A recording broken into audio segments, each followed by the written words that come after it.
दोस्तों नमस्कार, आदाब, सत श्री अकाल। द वायर के कार्यक्रम मीडिया बोल में आपका स्वागत है। अभी पुडुचेरी में नारायणसामी की सरकार, जो कांग्रेस लेड गवर्नमेंट थी, वो अल्पमत में आ गई। उसके पास अब मेजॉरिटी नहीं रही। क्यों नहीं रही? क्या वजहें हैं? और देश में इस तरह से सरकारें जब गिराई जाती हैं या गिरती हैं, उसके पीछे क्या फैक्टर्स होते हैं, ये सियासत ही नहीं, मीडिया में भी सबको मालूम है। लेकिन अभी जब मैं आपसे बात कर रहा हूं तो कुछ ही देर पहले मैंने टेलीविज़न चैनलों पर देखने की कोशिश की कि आज की क्या ताज़ा खबर है, तो पता चला कि ज़्यादातर टेलीविज़नों के एंकर अब कांग्रेस के प्रवक्ताओं को ही कोस रहे हैं, कांग्रेस पार्टी को ही कोस रहे हैं कि आप अपनी सरकार गिरा दिए, आप अपनी सरकार बचा नहीं सके। कैसी कैसी पार्टी है? आपके राहुल गांधी वहाँ गए और सरकार गिर गई। इस तरह के सवालों की घेराबंदी अब कांग्रेस पर हो रही है, कांग्रेस के खिलाफ हो रही है, जो पार्टी वहाँ सरकार में थी और जिसको अल्पमत में ला दिया गया। कैसे लाया गया वो कहानियाँ सबको मालूम है। अगर प्रिंट को आप पढ़िए, अखबारों को पढ़िए, वेबसाइट्स को पढ़िए, सारी कहानी है। लेकिन टेलीविज़न चैनलों के लिए अपनी सरकार गिराने के लिए कसूरवार स्वयं कांग्रेस पार्टी है। ये सवाल केवल पुडुचेरी में नहीं उठे, गोवा से लेकर के और मणिपुर, जहां भी सरकार कोई जाती है किसी और पार्टी की, वहां पर इसी तरह की बातें एंकर्स किया करते हैं। तो ये जो टेलीविज़न चैनलों का हाल है वो अद्भुत है। पूरे दुनिया में इस तरह की जो चैनल की पत्रकारिता है वो अपने देश में दिखाई पड़ती है। इस वक्त वाकई अपने देश में ऐसा लगता है कि चैनल मीडिया तो खैर उसमें अलग अलग उसके पहलू हैं और अलग अलग उसके प्लेटफॉर्म्स हैं, लेकिन टेलीविज़न चैनलों को देखने से लगता है कि सचमुच वो चुटकुला बन गए हैं। जिस तरह अपने देश की सियासत चुटकुला बनती जा रही है, वैसे चैनल चुटकुला बन गए हैं। अभी दोस्तों देश में दो तरह के लोग, खासकर हम मीडिया के संदर्भ में अगर बात करें या संप्रेषण के विभिन्न विधाओं और माध्यमों की बात करें, संचार के, संप्रेषण के, तो दो तरह के लोगों के सामने बड़ी आफत है। पहली तो वो श्रेणी है जिनको हम कहते हैं कि वे पत्रकार जो ऑब्जेक्टिव होकर पत्रकारिता करने की कोशिश करते हैं, और दूसरे वे लोग जो व्यंग्यकार हैं, कॉमेडियन है, स्टैंड अप कॉमेडी जो करते हैं। इन लोगों के सामने भी इन दिनों बड़ी आफत है। आफत यह है कि अचानक इन लोगों को लेकर, इन लोगों के लिखे पर, इन लोगों के कहे पर, इन लोगों के बोले पर बहुत सारे लोगों की भावनाएं आहत हो जा रही हैं। अब पिछले दिनों मध्य प्रदेश में एक विधायक के पुत्र की भावना आहत हो गई। मुनव्वर फारूकी और नलिन यादव और अन्य जो उनके साथी थे, टीम के लोग, यहां तक कि दर्शक जो बैठे थे वहां पर उस कार्यक्रम में मुनव्वर फारूकी वगैरह को सुनने के लिए, उन दर्शकों के ताली बजाने से भी कुछ लोगों की भावनाएं आहत हो गईं। और मेरी जो जानकारी है कि उसमें एक सज्जन थे, एडविन एंथोनी, इनके बारे में उनके पिता ने बयान दिया है कि वो तो मात्र दर्शक थे, एक वो कोई किरदार नहीं थे, कलाकार नहीं थे, लेकिन उनको भी जेल में डाल दिया गया या उनके खिलाफ भी एफआईआर हो गया। तो ये जो वाकया है काफ़ी इस तरह का हो रहा है। और हमने देखा कि कुणाल कामरा, हमारे देश की सर्वोच्च अदालत की भावना उससे आहत हो गई, उनको लगा कि ये मानहानि है। अब कुणाल कामरा ने जो बयान दिया और हलफनामा दायर किया, उस पर सुप्रीम कोर्ट की सुनवाई फिलहाल टली है, लेकिन खतरा पूरी तरह अभी टला नहीं है उन पर। और उन्होंने तो जो हलफनामा दिया, बड़ा दिलचस्प उसमें उन्होंने टिप्पणियां की हैं, बहुत विचारोत्तेजक, और मुझे लगता है कि न्यायविदों पर जरूर इसका असर पड़ेगा। बहरहाल हम नहीं जानते कि भविष्य क्या होगा, उसके बारे में कोई अटकल लगाना, अंदाज लगाना भी गलत होगा। तो हम आज इसी विषय पर बात कर रहे हैं कि क्या अपने देश में सियासत, क्योंकि आप देखिए बंगाल से लेकर असम तक, पुडुचेरी से लेकर के पूरे मुल्क में जो कुछ हो रहा है वो, और दूसरी तरफ हमारे देश में टेलीविज़न चैनल, मीडिया के जो बड़े हिस्से, महत्वपूर्ण हिस्से हैं, क्या ये वाकई चुटकुले बन गए हैं? तो चुटकुला सुनाने वालों पर तो ये नाराज़ हैं, लेकिन क्या स्वयं में अपने आप में इनका जो कंटेंट है या अंतर्वस्तु है वो चुटकुला में कन्वर्ट हो गया है? हम इसी विषय पर बात करेंगे। हमारे साथ दो खास मेहमान हैं। हमारे साथ एनडीटीवी के एग्जीक्यूटिव एडिटर प्रियदर्शन हैं एनडीटीवी इंडिया के, और हमारे साथ मीनाक्षी श्योरान हैं, बहुत जानी मानी जानी पहचानी एंकर रही हैं टेलीविज़न चैनलों की, और एक वरिष्ठ पत्रकार हैं। आप दोनों का स्वागत है। सबसे पहले प्रियदर्शन, हम आपसे ये समझना चाहते हैं कि आखिर इन दिनों चाहे वो स्टैंड अप कॉमेडियंस हों या जर्नलिस्ट हों, अब जर्नलिस्ट जैसे, अब आप बताइए कि कोई ट्वीट कर देता है, और ट्वीट वो करता है जो घटना घटी है, और घटना सही है गलत है उस पर अलग अलग वर्जन है। पुलिस कुछ कहती है, परिवार वाले कुछ कहते हैं, लेकिन भावना इस कदर आहत हो जाती है कि लोग एफआईआर करा देते हैं, उनको राजद्रोही बता देते हैं। और यही नहीं, टेलीविजन चैनल का मालिक अपने ही सबसे पॉपुलर एंकर को स्क्रीन से बाहर कर देता है। ये इस दौर को आप कैसे देखते हैं? ये क्या हो गया है हमारे यहाँ चुटकुलों को लेकर, टिप्पणियों को लेकर, कमेंट्स को लेकर? इसे कैसे आप आकलन इसका कर रहे हैं? उर्मिलेश जी, ये बात वाकई अचरज में डालने वाली है। पिछले कुछ दिनों में जिस तरह से गिरफ्तारियां हुई हैं कुछ लोगों की, जिनमें मैं दिशा रवि की गिरफ्तारी को तो मानता ही हूं, इसके अलावा 31 दिसंबर को मुनव्वर फारूकी नाम के कॉमेडियन की इंदौर में गिरफ्तारी हुई। हैरानी की बात है कि मुनव्वर फारूकी ने तब तक ऐसा कोई शो नहीं किया था, उसके शो करने का अंदेशा था, इसलिए उसको एक विधायक के भाई की शिकायत पे गिरफ्तार किया गया और उसके 1 महीने से ज्यादा जेल में कट गए। दिशा रवि के मामले में अभी तक कुछ भी प्रमाणित नहीं है, लेकिन सरकार का रवैया ऐसा है जैसे उसने पता नहीं किन खालिस्तानी तत्वों के साथ मिलकर इस देश के विरुद्ध साजिश की है। इसी तरह मतलब जो असहमति और आलोचना की आवाजें हैं, वो सत्ता प्रतिष्ठान को किस तरह पसंद नहीं आती। मैं सत्ता प्रतिष्ठान की बात करता हूं तो उसमें सिर्फ सरकार शामिल नहीं है, हमारे राजनीतिक दल भी शामिल हैं, हमारी दूसरी संस्थाएं भी शामिल हैं। कुणाल कामरा नाम के कॉमेडियन को जिनको युवा पीढ़ी बहुत देखती है और जिनका अपना एक नजरिया रहा है जो जाहिर है कि सरकार विरोधी नजरिया रहा है, उनकी कुछ विवादास्पद बातें पहले भी आई हैं, लेकिन उन्होंने सुप्रीम कोर्ट के कुछ फैसलों पर टिप्पणी की, सुप्रीम कोर्ट पर टिप्पणी की और अपने कॉमेडियन अंदाज में ट्वीट किए। उसको मानहानि के मुकदमे के लिए सुप्रीम कोर्ट ने बुला लिया। यह हास्यास्पद है, बिल्कुल हास्यास्पद है। और कुणाल कामरा ने जो जवाब दिया, उसने कहा कि मुझे नहीं लगता कि मेरे एक ट्वीट से देश के सबसे बड़े, दुनिया के सबसे बड़ी अदालत के फाउंडेशन हिल जाएंगे। ये मेरी क्षमता का कुछ ज्यादा ही आकलन है। उसने कहा कि एक जोक असली नहीं होता, ये सब जानते हैं। वो लोग सुनते हैं, पसंद आता है तो याद रखते हैं, तो भूल जाते हैं, इससे ज्यादा एक जोक की उम्र नहीं होती। तो सवाल है कि सारी छोटी छोटी चीजें सरकारों को, व्यवस्था के अंगों को इस तरह क्यों डरा रही हैं? ये हमारे प्रजातंत्र के, हमारे प्रजातांत्रिक मिजाज के धीरे धीरे कमजोर पड़ने की सूचना है। अगर ऐसा नहीं होता तो इन लोगों को आप इग्नोर कर देते। ऐसा पहले भी होता रहा है। हिंदी में एक से एक व्यंग्यकार हुए हैं, एक से एक लेखक हुए हैं, जिन्होंने, और ऐसे पत्रकार भी और ऐसे चुटकुलेबाज भी, जिन्होंने सत्ताओं को मुंह चिढ़ाया है। और मुझे एक किस्सा अबू अब्राहम का याद आ रहा है, उन्होंने अपनी आत्मकथा में इसका जिक्र किया था कि इमरजेंसी के दौर में सारे कार्टून भी सेंसर किए जा रहे थे। तो एक मीटिंग थी जिसमें इंदिरा जी के साथ कई पत्रकार थे, वो इब्राहिम भी थे और विद्याचरण शुक्ल भी थे। तो उनसे पूछा गया इंदिरा जी से कि भाई मतलब ये सब क्यों रोका जा रहा है?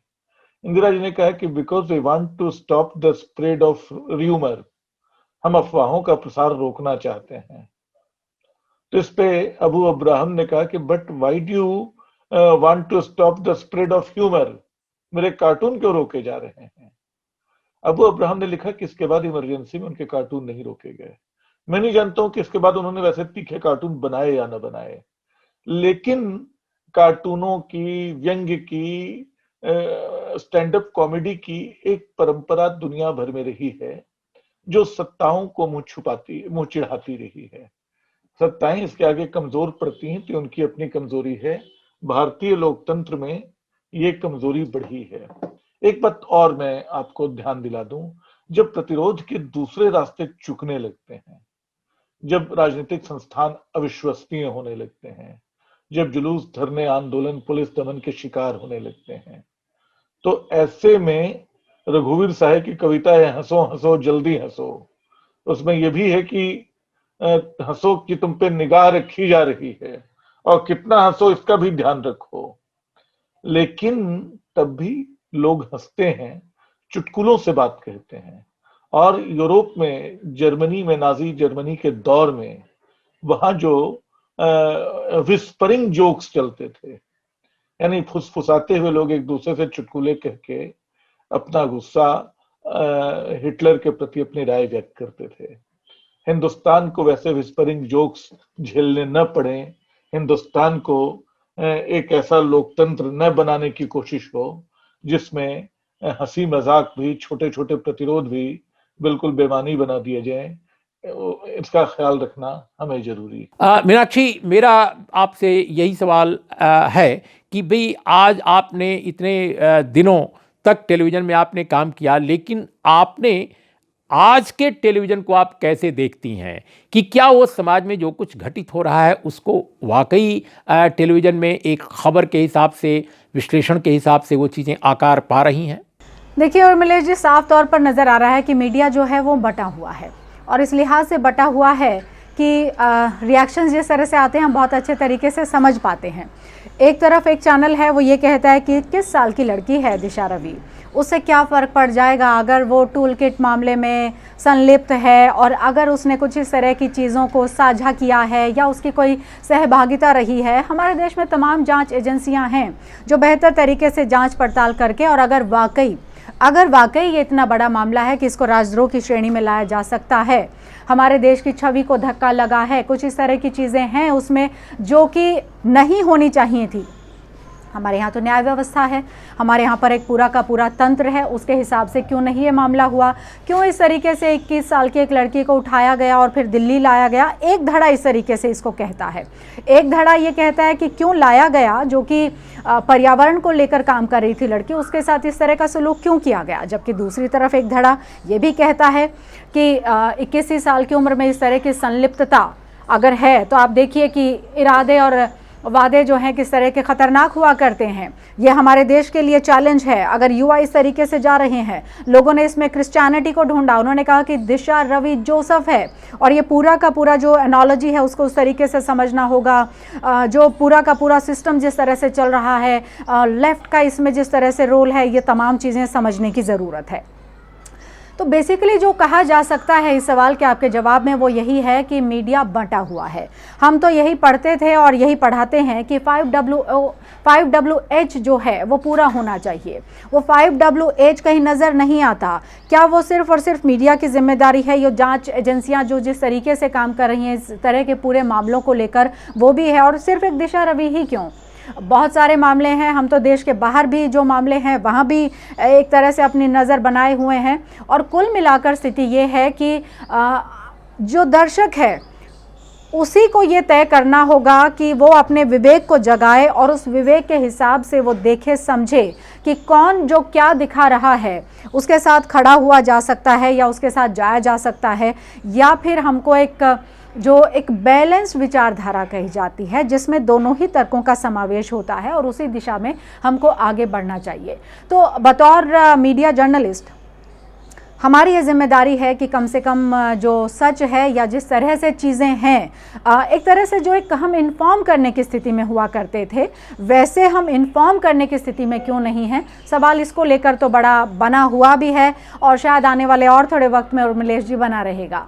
और दूसरी बात जो प्रियदर्शन मैं आपसे जानना चाहता हूं कि अगर आप सियासत को देखिए तो सियासत में जिस तरह की बयानबाजी, जिस तरह की टिप्पणियां, जिस तरह के आपस में नोक-झोंक हो रही है, और पूरी जो अपने देश की राजनीति है उसका जिस तरह का चरित्र उभर रहा है, जैसी जैसी बातें कही जा रही हैं। अब बहुत सारे लोग कह रहे हैं कि जो सबसे बड़ा ख़तरा देश के सामने है या दुनिया के सामने है वो हाईली एजुकेटेड लोगों से है।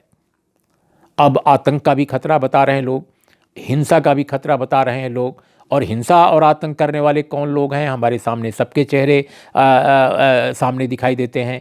तो ये पूरी की पूरी सियासत, और उसमें क्या आपको लगता है कि अपने देश की सियासत और समाज में जो डेवलपमेंट हो रहे हैं, क्या उनको मीडिया वाकई कवर कर रहा है ठीक से? आखिर मीडिया क्या हो गया है मीडिया को? अब जैसे जैसे आप देखते हैं कि उसके चैलेंजेस बढ़ रहे हैं, वैसे वो सिकुड़ रहा है। आखिर इसके पीछे क्या आपको लगता है? बात आप बिल्कुल ठीक कह रहे हैं।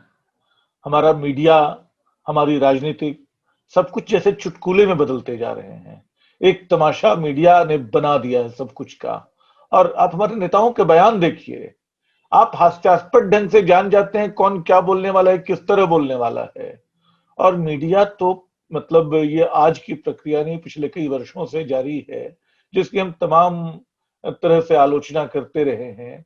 कभी कहा कि सिर्फ एक्टर, लीडर और क्रिकेटर का मीडिया है, कभी 3R, कभी 3C की बात हुई, क्राइम, क्रिकेट एंड सिनेमा की। लगा ही नहीं कि मीडिया किसी चीज को सीरियसली लेता है, बल्कि मीडिया से सरकार की शिकायत तब हुई जब चीजों को गंभीरता से लेने लगा।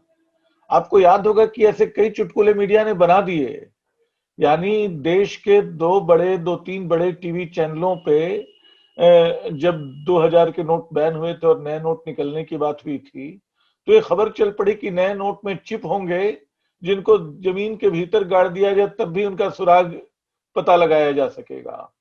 और इसके लिए वित्त मंत्री को सफाई देनी पड़ी कि ऐसा कोई नोट में कोई चिप नहीं है।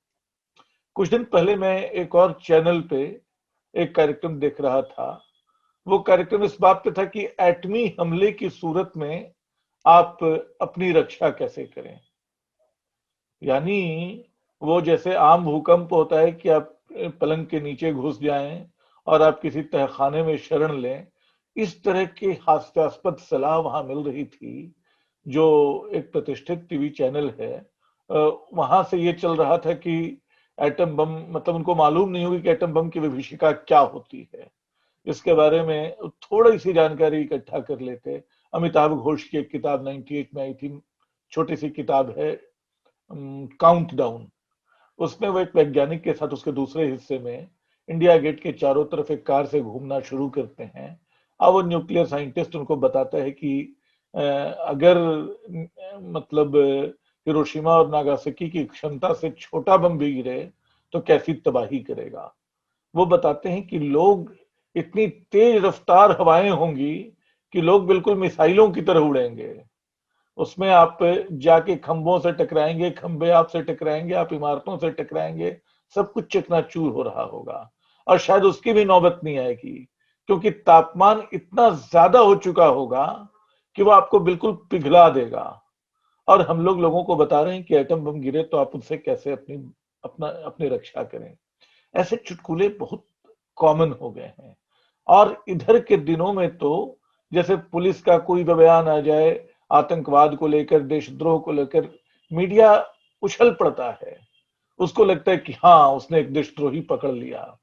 सुशांत सिंह राजपूत की मृत्यु के बाद चैनलों में जिस तरह का तमाशा चला, वो एक त्रासद चुटकुला था, वो एक ब्लैक कॉमेडी थी एक आदमी की जो एक बहुत अच्छा एक्टर था, बहुत संवेदनशील एक्टर था। उसके मृत्यु का तमाशा बना दिया मीडिया ने। तो आप बिल्कुल ठीक कह रहे हैं कि मीडिया में ये तमाशा, हमारी राजनीति में, हमारे सत्ता प्रतिष्ठान में ये तमाशा जारी है। किसानों का आंदोलन शुरू हुआ तो आपने उनको खालिस्तानी बता दिया, आपने उनको नक्सली बता दिया। या तो नक्सली होंगे या खालिस्तानी होंगे, दोनों नहीं हो सकते हैं। दोनों एलिमेंट्स उसमें घुसे हुए हैं, तो आप उनको खोज कर निकालिए। आप वो नहीं कर रहे हैं। आप उनको क्या क्या नाम देंगे?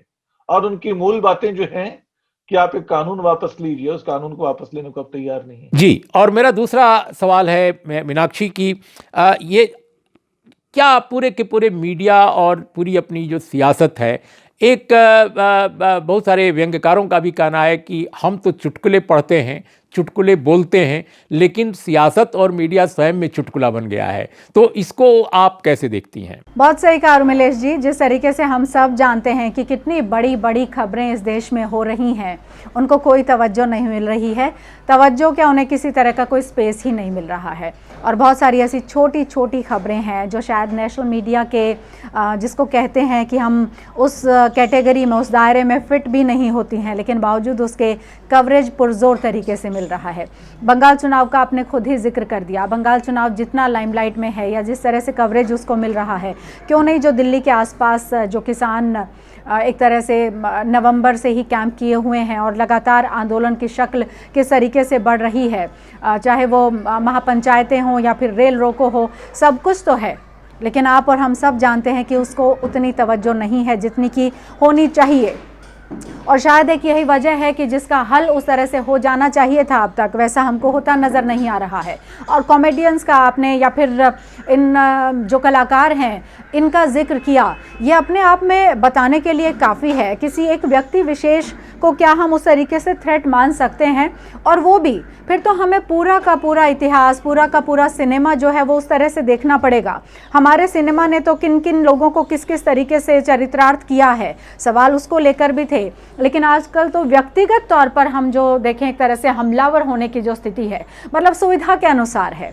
आपको अगर कोई चीज़ अच्छी लग जाती है व्यक्तिगत तौर पर या फिर किसी को खुश करने के तौर पर, तब आप उसको एक तरह से दिखाते हैं।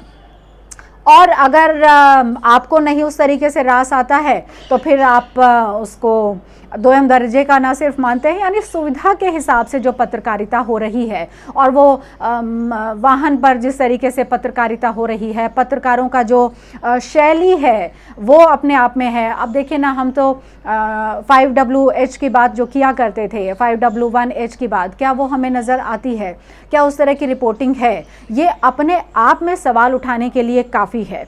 लेकिन सवाल फिर वही है कि क्या ये अभी हो रहा है?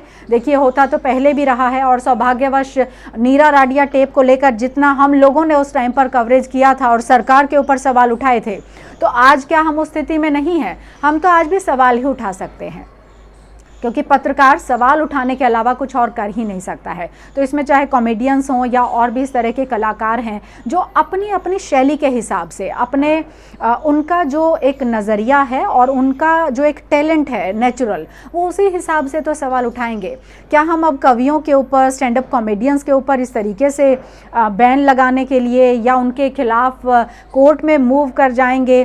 क्या हमारा जो एक सहन शक्ति की बात है, क्या वो उतनी ही रह गई है कि हमें मालूम है कि वो क्या कर रहे हैं और क्यों कर रहे हैं? और बावजूद उसके भी सटाए और जो तंज है उसकी तो हमारे यहाँ बहुत ही एक तरह से अनुभूति हम उसकी ले सकते थे, लेकिन वैसी स्थिति भी अब शायद नहीं रह गई है। और ये सुविधा की जो रिपोर्टिंग और सुविधा की जो पत्रकारिता हो रही है, शायद यही उसके लिए जिम्मेदार भी है। और बिल्कुल आखिर सवाल प्रदर्शन आपसे मेरा यह है कि हम देख रहे हैं कि टेलीविज़न चैनलों में तरह तरह की नाटकबाजी, तरह तरह की बल्कि भौड़े ढंग की नाटकबाजी कहेंगे। अब ट्रैक्टर पर एंकरिंग हो रही है, ट्रैक्टर चल रहा है, उस पर दो दो एंकर घूम रहे हैं और ट्रैक्टर भी चला रहे हैं, एंकरिंग भी कर रहे हैं, रिपोर्टिंग भी कर रहे हैं, टिप्पणियां भी कर रहे हैं, सलाह भी ज़्यादा दे रहे हैं और सलाह भी सरकार की तरफ से दे रहे हैं। और उसमें जो सीरियस किस्म के जो फार्मर लीडर्स हैं, फार्मर लीडर यानी किसान नेता, वो भी उस बहती धारा में बह जाते हैं और अपनी सारी सीरियसनेस ख़त्म कर करके और वो मनोरंजन का एक हिस्सा बन जाते हैं लोगों के। तो क्या आपको लगता है कि टेलीविज़न चैनलों को, क्योंकि उनकी दर्शक संख्या घटी नहीं है, बहुत सारे लोगों के कहने के बावजूद कि टीवी देखना बिल्कुल फिजूल का काम है, लेकिन दर्शक संख्या अगर आप देखिए तो वो व्यूअर संख्या कम नहीं हुई है। तो क्या ये आपको लगता है, आप चूँकि एक टेलीविज़न प्रोफेशनल्स हैं, कि अपने मुल्क में आबादी का एक बड़ा हिस्सा टेलीविज़न चैनलों को खबर के लिए नहीं देखता, सूचना के लिए नहीं देखता, वो मज़ा लेने के लिए देखता है, मनोरंजन करने के लिए देखता है, क्योंकि उसकी लाइफ से मनोरंजन गायब हो रहा है। अब स्टैंड अप कॉमेडी हो या कॉमेडियंस हों, व्यंग्यकार हों, इन पर तो सत्ता काफ़ी नाराज़ है, लोगों की भी भावनाएं आहत हो रही हैं। तो क्या माना जाए कि टेलीविज़न चैनल ये केवल अब हंसी के लिए, मजाक के लिए, भौड़े किस्म के व्यंग्य के लिए या मनोरंजन के लिए केवल उपयोग में आ रहे हैं? मैं इस बात को उर्मिलेश जी अनपढ़ता से या अर्ध शिक्षा से नहीं जोड़ता। मतलब हमारा समाज, अनपढ़ता कोई नई चीज हमारे समाज में नहीं है। अगर उसका वास्ता अक्षर ज्ञान और डिग्री ले लेने से है, अर्ध शिक्षा हमारे समाज में, हम बहुत लंबे समय से अर्ध शिक्षित रहे हैं। इन्हीं अर्ध शिक्षित लोगों ने, इन्हीं अनपढ़ लोगों ने हिंदुस्तान की लड़ाई लड़ी और गांधी के पीछे चलते हुए एक लड़ाई का ऐसा मॉडल दिया जो इस सारी दुनिया में जिसका अनुसरण होता है। बल्कि ज्यादा पढ़े लिखे लोगों ने इस देश को बांटने की कोशिश की। जिन्ना जो है बहुत पढ़े लिखे आदमी थे, जो बहुत सांप्रदायिक थे, और सावरकर भी कम पढ़े लिखे नहीं थे, जो दूसरे सिरे पे वैसे ही सांप्रदायिक थे। तो इसका वास्ता अनपढ़ता या अशिक्षा या अर्ध शिक्षा से मैं नहीं मानता। इसका वास्ता असल में मीडिया के उस कमर्शियलाइजेशन से है जो सरकार को भी रास आता है और निजी कंपनियों को भी रास आता है। उनको गंभीर मुद्दे नहीं उठाने। ये जैसे हिंदी फिल्मों का मामला है कि सारी फूहड़ हिंदी फिल्में इस नाम पे चलाने की कोशिश होती है कि जनता तो यही पसंद करती है, जबकि इतिहास इस बात का भी रहा है कि अच्छी फिल्में आई हैं वो भी पसंद की गई हैं। आप जनता के सामने विकल्प क्या रखते हैं? तो हमारे टीवी चैनल लोगों को अच्छे विकल्प नहीं दे रहे हैं, वो उनको खराब मसाला परोस रहे हैं जिसमें दिमाग न लगाना पड़े। एक तरह का मनोरंजन वो उनको पेश कर रहे हैं जिसमें मेहनत नहीं लगती है। आखिर स्वर्ग की सीढ़ियां जैसा काल्पनिक कुछ बनाने में किसी का कुछ नहीं जाता है, बस ये बड़ी आसानी से बन जाता है। इसी तरह के और भी उदाहरण आपको मिलेंगे जब झूठ, कपट, खेल, सिनेमा के नाम पे आप बिल्कुल अपनी मूर्खता को बेचते हैं। ये एक आसान सी चीज है। तो दुर्भाग्य से हमारे मीडिया का बहुत बड़ा हिस्सा इसको बेचने में लगा है। बल्कि अब जो नई दुर्भिसंधियां आ रही हैं सामने कि वो सिर्फ उसको नहीं बेच रहा है, उसके लिए सब कुछ बेचने योग्य माल है। उसके लिए सब कुछ सनसनी है, किसी की मौत भी सनसनी है, देश का सवाल भी, सरोकार भी सनसनी है। उसके लिए पाकिस्तान और उत्तर कोरिया के नजारे भी सनसनी है। वो पता नहीं कब से पाकिस्तान के मिट जाने, खत्म हो जाने की भविष्यवाणी कर रहा है। वो कब से उत्तर कोरिया का तमाशा बना रहा है, कब से वो चीन के बारे में तरह तरह की बातें कर रहा है। पता चलता है कि वो शून्य ज्ञान को आधार बना के सारा काम कर रहा है। तो एक हिस्सा मीडिया का ऐसा है जो सिर्फ विक्रय की खातिर ये सारा तमाशा कर रहा है। इसको लोगों की शिक्षा पे नहीं, उनके कारोबारीकरण पे जोड़िए। और इसकी एक दूसरी वजह शायद पढ़े लिखे तबके में ज्यादा है। जो पैसा कमाने वाला तबका है, जो जिसको अपर मिडिल क्लास कहते हैं, वो सरोकार विहीन हो गया है। उसको अपनी चाय के साथ कोई गंभीर खबर नहीं चाहिए, क्योंकि वो गंभीर खबर उसके अपराधों का सुराग देती है। उसको अपनी चाय के साथ हल्की फुल्की खबर चाहिए, चुस्की भरते हुए जिससे चर्चा कर सके, देखो देखो देखो ऐसा हो रहा है। तो ये कैटर कर रहा है नया मीडिया इसको, यही बात मैं कह सकता हूँ। और जब चुटकुले की बात होती है तो अब जैसे देखिए कई बार ट्रैक्टर पर एंकरिंग हो रही है, ट्रैक्टर पर रिपोर्टिंग हो रही है, कभी कोई हवाई जहाज़ पे उड़ जा रहा है, कभी कोई हेलीकॉप्टर से कोई करतब दिखा रहा है, कभी कोई अजीब अजीब हरकतें कर रहा है, कभी ज़मीन पर लेट करके कई उसमें अजीब अजीब तरह की हरकतें की जा रही हैं। जैसे लगता है कि तूफान आ गया है, कोई बम पटाखा फूट गया है और वहाँ एंकर जो है ज़मीन पर लेट कर रिपोर्टिंग कर रहा है। ऐसे ऐसे दृश्य भी देखने को मिले हैं। तो ये जो करतब दिखाए जा रहे हैं टेलीविजन चैनलों पर, क्या ये जनता का मनोरंजन कर रहे हैं?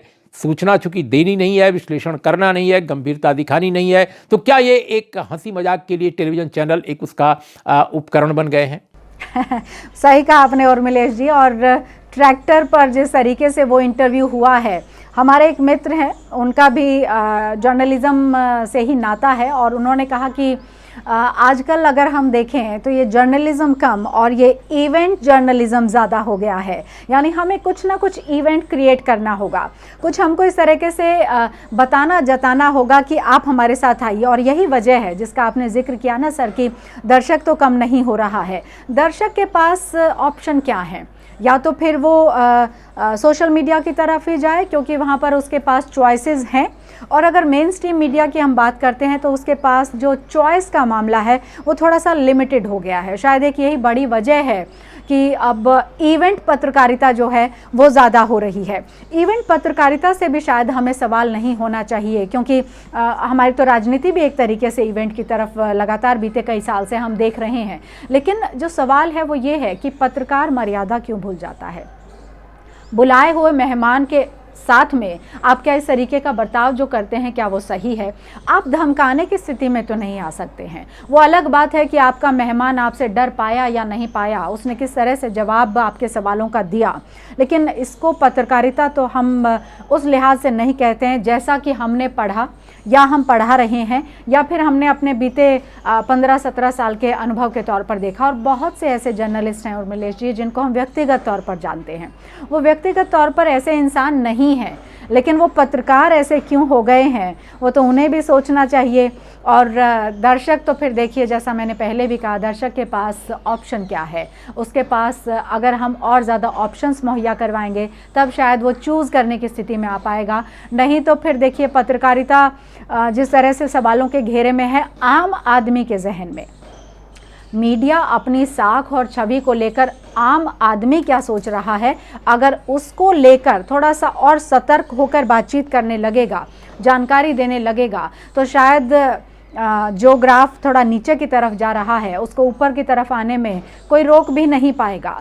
और अल्टीमेटली हम सब जानते हैं उर्मिलेश जी, ये समय देश काल की स्थितियां अलग अलग कई बार हो जाया करती हैं और शायद वही एक वजह हो। और हमने देखा है पहले भी मीडिया को लेकर सवाल रहे हैं और मीडिया ने हमेशा बाउंस बैक किया है। और क्योंकि हम प्रोफेशन में हैं तो हम ये बिल्कुल चाहते हैं और ये बिल्कुल मानते हैं विश्वास के साथ कि कभी भी समय एक सा नहीं रहता है।